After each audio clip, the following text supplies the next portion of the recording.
अनाथ बेटा। रूपा और शेखर सरिता विहार में रहते हैं। वो अपनी जिंदगी में बेहद खुश होते हैं। दोनों का शौर्य नाम का एक बेटा भी होता है, जिस पर दोनों ही अपनी जान छिड़कते हैं। शेखर, अब तो आप शौर्य को अपनी गोद से नीचे उतार दीजिए, उसके सोने का टाइम हो रहा है। नहीं रूपा, इसे मेरे पास ही रहने दो प्लीज। मैं थोड़ी देर में इसे बिस्तर में सुला दूंगा। लेकिन कल सुबह आपकी ऑफिस में मीटिंग भी तो है ना, और इसके लिए आपको कल जल्दी भी तो निकलना होगा। जाइए, आप भी जाकर सो जाइए। क्या यार, अभी तो मेरी गोद में आया था मेरा बेटा और तुम उसे लेकर जा रही हो। बाद में कर लेना अपने बेटे से प्यार, अभी जाकर सो जाइए। रूपा शेखर से शौर्य को ले रही होती है कि तभी शौर्य रोने लगता है। शौर्य को रोता देखकर रूपा उसे फिर से शेखर को थमा देती है। आपका बेटा ना एक नंबर का नौटंकी है, बिल्कुल आप पर गया है वो।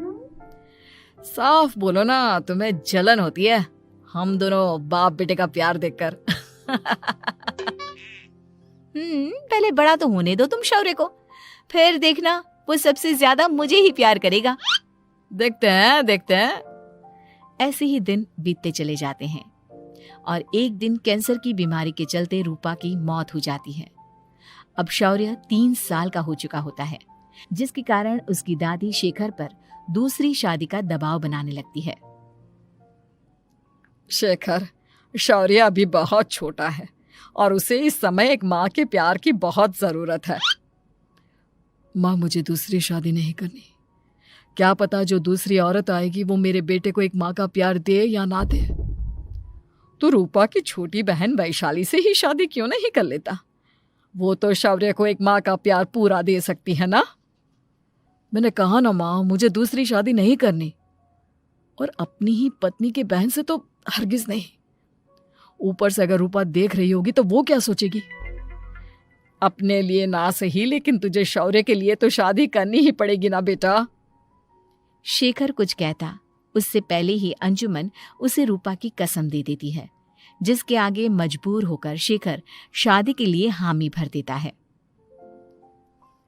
देखो वैशाली, मैंने तुमसे शादी सिर्फ अपने बच्चे के लिए की है। मैं चाहता हूं कि तुम उसे एक माँ का भरपूर प्यार दो। शौर्य, आपके साथ साथ मेरा भी कुछ लगता है। अगर आप मुझसे शादी नहीं भी करते तब भी मेरा प्यार शौर्य के लिए कभी कम या ज्यादा नहीं होता। शादी के कुछ दिनों बाद ही शेखर की माँ की भी मौत हो जाती है। वैशाली शौर्य को एक माँ से भी बढ़कर प्यार देती है। शौर्य को लेकर वैशाली का यूं निस्वार्थ प्यार देखकर शेखर को भी उससे प्यार हो जाता है और कुछ सालों बाद शेखर और वैशाली का भी लड़का हो जाता है। लेकिन इसके बाद वैशाली का शौर्य को लेकर बर्ताव बदलने लगता है। वैशाली, मैं देख रहा हूँ तुम आजकल शौर्य का जरा भी ध्यान नहीं रख रही हो। मुझे पता नहीं था कि आदित्य के होने के बाद तुम इतना बदल जाओगी। आदित्य मेरा अपना सगा खून है और शौर्य दीदी का, फिर मैं दोनों में अंतर कैसे नहीं करूं? माँ भले ही दोनों के अलग अलग है, लेकिन पिता तो एक है ना। अगर मुझे पहले पता होता कि तुम इतनी जल्दी बदल जाओगी तो मैं कभी तुमसे शादी ही नहीं करता। हाँ, तो किसने कहा था आपसे मुझसे शादी करने के लिए? मैं थोड़ी ना आई थी आपके पास, आपकी माँ ही आई थी मेरे घर आपका रिश्ता लेकर। वैशाली, मुझे तुमसे ऐसी उम्मीद नहीं थी। गुस्से में शेखर अपना पैर पटकता हुआ शौर्य को वहां से लेकर चला जाता है। पापा, मम्मा मुझसे प्यार क्यों नहीं करती? क्या मैं उनका सगा बेटा नहीं हूँ इसलिए मुझसे प्यार नहीं करती? मम्मा नहीं करती तो क्या हुआ बेटा, पापा तो करते हैं ना आपसे प्यार। कुछ दिनों के बाद, आज तुझे खाना पीना कुछ नहीं मिलेगा, चल चुपचाप से अपने रूम में जाकर सो जा। माँ, अब भाई को खाना क्यों नहीं दे रही हो? बेटा तू आराम से खाना खा, इस नालायक की चिंता मत कर। एक दिन खाना नहीं खाएगा तो मर नहीं जाएगा ये। अगर भैया नहीं खाएंगे तो मैं भी नहीं खाऊंगा। तू अपने भाई का भक्त क्यों बन रहा है? ये तेरा सौतेला भाई है, सगा नहीं जो तू लक्ष्मण बन रहा है। माँ, आपको इतना भी नहीं मालूम? श्री राम और लक्ष्मण सगे भाई नहीं थे। श्री राम माता कौशल्या और लक्ष्मण माता सुमित्रा की कोख से जन्मे थे। दोनों के सिर्फ पिता एक थे लेकिन माँ अलग थी। मुझे ज्यादा ज्ञान देने की जरूरत नहीं है, ये सतयुग और त्रेता युग नहीं है, समझे? आया बड़ा भाई का चमचा। इतना कहकर वैशाली वहां से चली जाती है। जिसके कुछ टाइम बाद शिखर वहां आता है और आदित्य उसे सारी बात बताता है। मुझे माफ कर दो शौर्य, तुम्हारी माँ के जाने के बाद मुझे दूसरी शादी का फैसला करना ही नहीं चाहिए था। अगर मैं दूसरी शादी नहीं करता तो शायद आज तुम्हारी ये हालत ना होती। नहीं पापा, अगर आप शादी नहीं करते तो मुझे आदित्य जैसा छोटा भाई कभी नहीं मिलता। थैंक यू मुझे इतना अच्छा भाई देने के लिए। तुम दोनों हमेशा ऐसे ही साथ रहना, फिर कोई भी तुम दोनों का कुछ नहीं बिगाड़ पाएगा। चलो मैं तुम दोनों को आइसक्रीम खिला कर लाता हूँ, बहुत भूख लग रही है ना। शिखर शौर्य और आदित्य को आइसक्रीम दिलाने लेकर जाता है।